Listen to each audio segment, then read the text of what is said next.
Chapter 14. The Initiation. Fluffy clouds travelled through the sky. Boris glanced at his wristwatch. It showed 8 p.m. Soon it will get dark. It'll be harder to search, he said anxiously. I am hungry, and I need a cigarette. Do you have one? Sasha pleaded. His face reminded me of a helpless puppy. Maybe this German jerk was right. I should go with them. Boris searched his pockets and found a cigarette box. You're in luck. Last one for you. Thanks, pal. What do you think happened to Triana? I don't know. Maybe she wanted to go into the fresh air and got lost. She could have fallen into some pit. In the worst case. Or wild boars tore her apart. I hope not. She's a good chick. And my business deal. Sasha frowned. A practical piece of meat. Good for your purpose, Boris said sarcastically. Sasha answered, justifying his attitude. I didn't mean it. She's a good girl. A little stubborn, but she's not a bitch. Her photos will be on the cover of a German magazine. It is her life chance, if she is alive. Their conversation was interrupted by a whistling sound. Cracking branches on the ground signalled a late forest visitor. Probably hunters, Boris noted. The sound of a shot came across after those words as confirmation of his doubts. Sasha didn't answer. Boris bent and saw his friend sitting half on the ground with a grimace on his face. I fell into the trap. Help me! Damn it! I can't move! The wire enveloped his hands and cut him. A stream of blood flew over his palm while he yelled, Get me out of here! Boris kneeled to inspect the trap, but something hit him in the head. A blackout swallowed him full before he managed to say anything.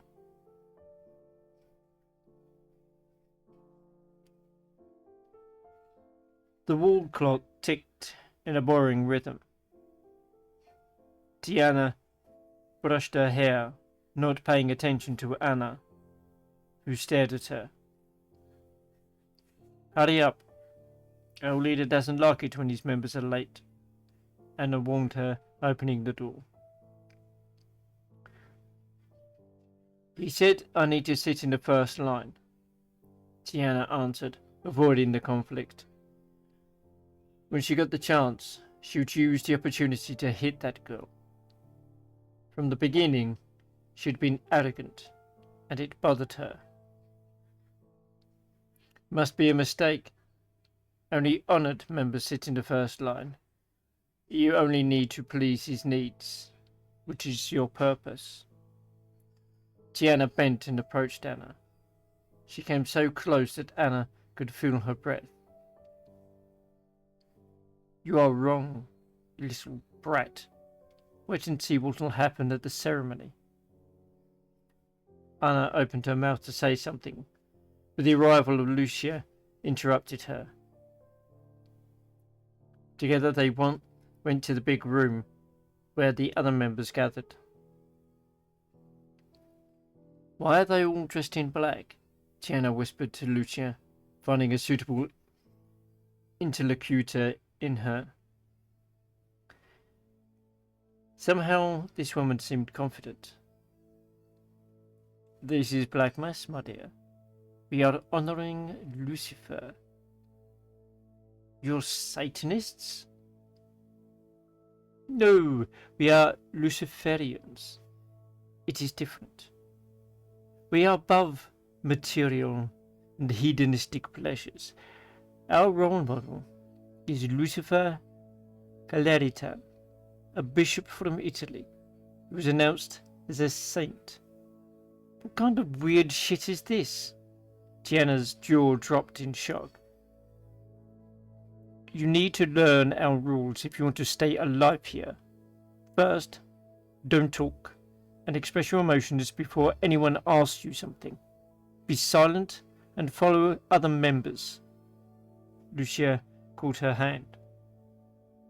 Tiana sat with Anna and Lucia in the first line. All eyes turned to a young, skinny girl dressed in a black coat, who jumped onto the stage. Victor approached her, carrying a black candle.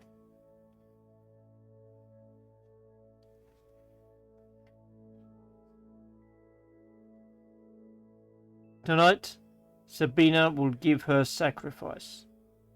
Victor's deep voice echoed in the room.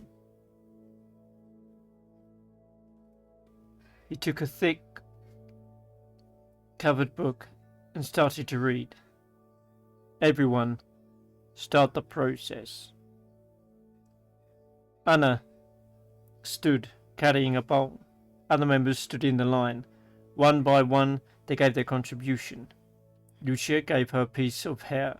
Anna cut her finger with a knife and let the blood flow. Opening her mouth, Tiana watched how women and men cut her hair and nails all bled into the bowl. When Tiana's turn came, she broke her long painted nail and threw it in with loathing. She closed her eyes. It was too much for her. When they'd finished, Anna gave the bowl to Victor. Sabina stayed motionless, while Anna poured black fluid into glasses. Members approached and drank it. What is this? Poison? The panicked Tiana asked Lucia, wanting an explanation. No, child. This is black wine. You can drink it to kill your fear. Lucia smiled. When the process was all over, all eyes turned to Sabina. Tiana's sight focused on her hands. Sabina held a pistol. I give my worthless life to our master, to give me mercy and eternal blessing in heaven. Victor spoke, holding his book. Sabina repeated it and rested the pistol on her forehead. No! Tiana screamed in panic. The members bent to her, murmuring. Victor gave her a cold look. Continue the process. He nodded to Sabina. Sabina pulled the trigger. A loud shot filled the room. Tiana watched a hole from a bullet form on Sabina's forehead. It was too much for her, so she fainted. Brothers, clean the mess, Victor said in an impassive tone. A few men came to the stage and carried Sabina's lifeless body out of the room, while others stayed indifferent. A splash of water jerked Tiana. Victor was above her and talked. Wake up. You need to learn to be strong. With these words, he dragged her onto the stage.